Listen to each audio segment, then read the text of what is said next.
Like their friends will come up to me and say, oh, my friend thinks you're nice. And I'm thinking like, what, who, me? And I'm like, nah, I just carry on. I look at the girl, I'm like, this girl's nice. How can she like me? You got to say, because of that image I had of myself, I just wouldn't accept anything. For me personally, I knew that I needed to reinvent myself.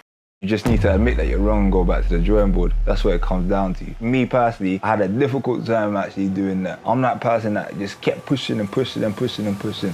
It's time to stop. Hey, Chris, stop. But now I'm pushing. And when you've got a mentality like that, it's very destructive. You just keep going, but it's time to stop. It's time to recalibrate. Time to get back together so that you can go back and go at it again. I was that guy, yeah, if I lost in a video game, I want to face you again right now. I played for 3 hours of video game, and then I lost a game, and I had to defend my honor, so I had to keep playing for another 2 more hours, okay? When you're on a losing streak, you gotta keep playing, okay? 1v1 bro. 1v1 in 2K, 1v1 in League of Legends, 1v1 in Valorant. I will destroy you. In some ways, that is a good sort of energy to have, but in most times it's not the best. It can be quite destructive because if I don't get the result that I want, I'm gonna be frustrated and I'll go home frustrated. The better way to channel that energy is to reinvent, recreate, recalibrate, and do things in a completely different way. Let's use a video game as an example. How do I become better at that video game? Beat whoever has just beaten me. That's by me working on the character, going back and working on the skills, working on the traits, developing the skill, up-leveling. That's all it comes down to. If you're somebody that's currently stuck in a certain place or certain area in your life, you just need to up-level. Channel that energy that you have, that frustration, into up-leveling yourself, into learning new skills, into being around better people, into doing what you're doing more consistently.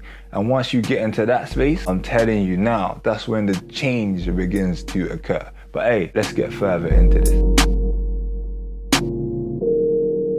What's going on? My name is Christopher Daniels, and in this one I'm going to be talking about how you can reinvent yourself. This one's mainly for anybody that's feeling stagnant, feeling stuck, feeling that you just need a change. You're fed up of the patterns that keep going on in your life and you just want something completely different. So I've told this story and I'll tell it again, you know, put it forward. Like for me again, like starting off in school days, I was somebody that was known as unintelligent. I used to fail a lot of my classes, and because of that, like I always had it in my mind that I'm an underachiever, I'm a failure. That's something that I carried through like most areas of my life. I remember like a lot of times like girls, like their friends will come up to me and say, oh, my friend thinks you're nice. And I'm thinking like, what, who, me? And I'm like, nah, I just carry on. I look at the girl, I'm like, this girl's nice. How can she like me? You got to say, because of that image I had of myself, I just wouldn't accept anything. For me personally, I knew that I needed to reinvent myself to be able to engage with people on a social level, you know what I'm saying to you, because of the beliefs that I had about myself. So damaging at that point, damaging to the point where I can't even accept anything that's good that's coming in. Even like when I was doing sports at a certain level, say for example I went to play basketball, I was doing well, I'd be like, how can I be doing well? I'm an underachiever. And then after, the results will start like declining and declining. If anyone's watched Doctor Strange, the second one, yeah, the one with Wonder Witch, yeah, that part where she breaks down the wall that they had up for her, the way that she broke it down, she got into somebody's mind because they had a wall up, there was a barrier that was up. She was able to get into somebody's head, and once she got into somebody's head, everything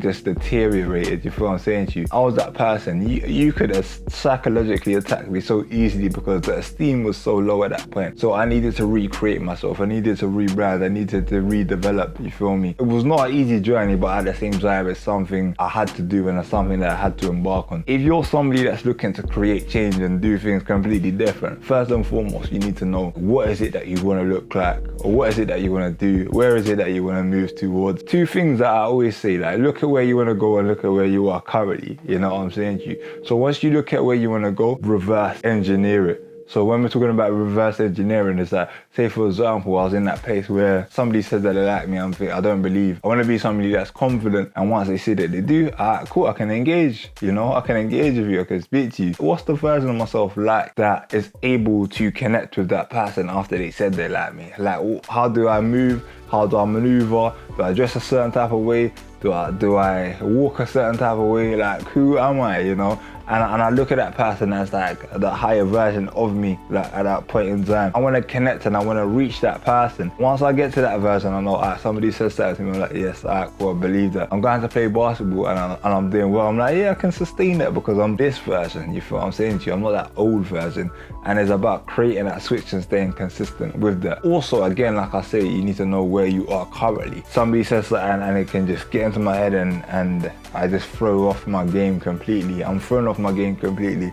How do I change that to be somebody that can maintain what it is that I've got in here? First and foremost, like looking at where I am right now, why is it that I believe that what I believe? I can say, cool, because of school, like people are calling me dumb. Are you dumb in every area of your life? And I can look at the areas of my life and say, okay, no, I'm not dumb in every area of my life. This thing I'm quite good at. This I'm quite amazing at. This I get good results. Why are you only basing it on the negative? You feel what I'm saying to you? Which is what people call you in at school. And those are things that you're not even interested in. Once you start to break things down, you start to realize that you've basically summed your whole character off things that people are saying to you that are the negatives, but you're not looking at the positive areas.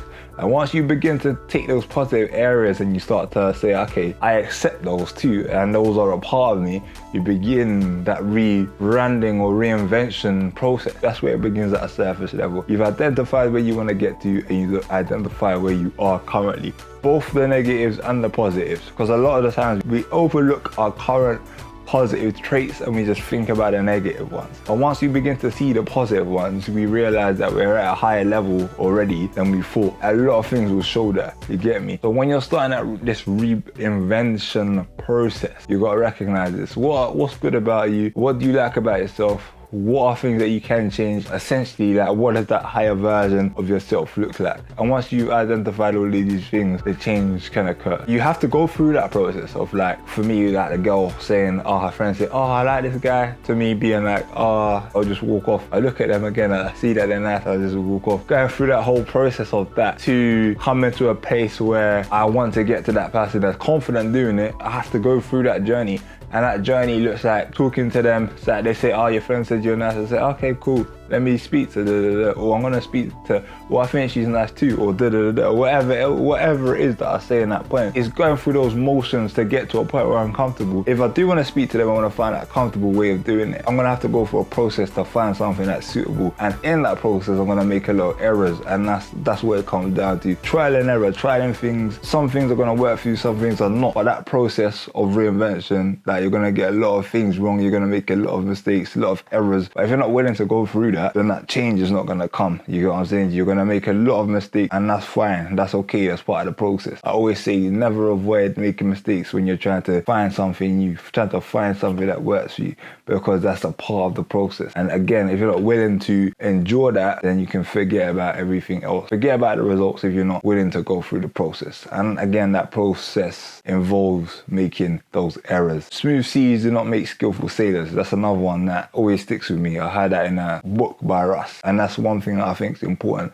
You need to actually grasp that fully, take that on and recognize that. Because if you are afraid of the rough seas, those points that are a bit dangerous, getting out of your comfort zone, if you're afraid of that, then hey, again, forget about the change, forget about the results that you want to create, because they're not coming. That's the truth. You need to step out of that comfort zone, embrace those rejections, embrace those errors, embrace those mistakes. On the other side of that, that's where the greatness is, and it's being able to be okay with that. If you're okay with making errors, if you're okay with getting things wrong, things are going to pop out of that on the other side. Yeah, don't stress, don't panic, just embrace the errors. If you've enjoyed this video, make sure that you do subscribe, hit that notification bell so that you don't miss out on any of the future ones. And other than that, I will be seeing you again shortly. Yeah, blessings.